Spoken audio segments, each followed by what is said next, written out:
Adam and Ted, how do you have to approach game development differently when you're making a VR game as opposed to a traditional game? No idea.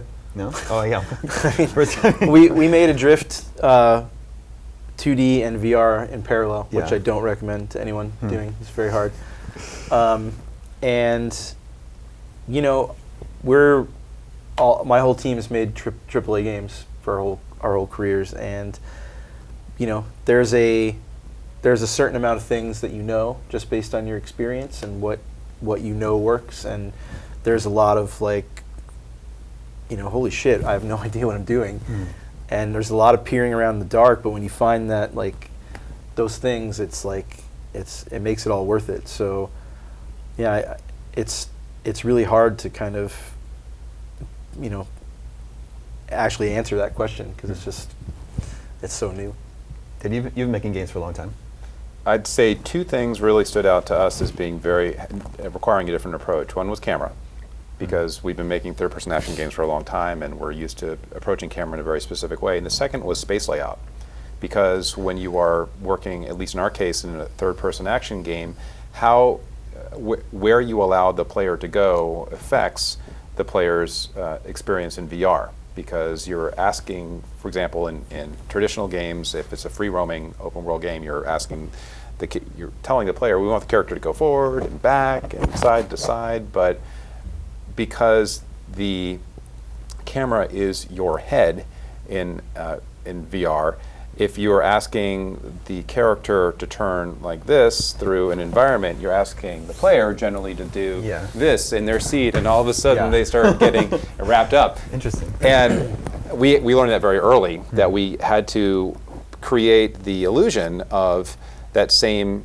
freedom of space. I guess you can go anywhere in this space without creating those physical challenges when you're actually wearing a headset. And it took, as you remember, it took a lot of different approaches before we could get just simple moving across the screen correct, or coming back into the screen correct. But again, for us it was fun. It's that creative problem solving which is so exhilarating in game development, and having new problems like this to solve, I think really gets the team jazzed, because you feel like you really are doing things that very few other people have done before. And that's going on in every game that's being made multiple times in multiple ways. We just had Gamer Day, and we were talking about all the games that were there, and one of the journalists I was speaking to said, okay, you keep saying this. What did that game do that's different? And I said, and he goes, okay, that game. Yeah, that game. Yeah, that game. Like literally, as you go down, I could point to something brilliant and new that had to be discovered to make the game that was being pointed at work in VR for every title until he gave up.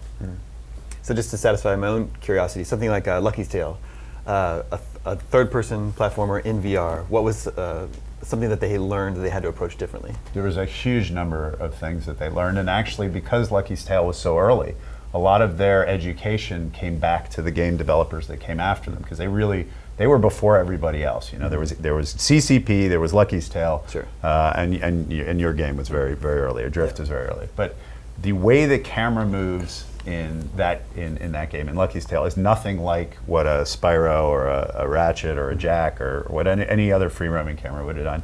If you fall, the camera doesn't race down with you, it'll slowly follow you. The camera tends not to rotate around at all. The camera in that game is very mellow compared to a lot of other games.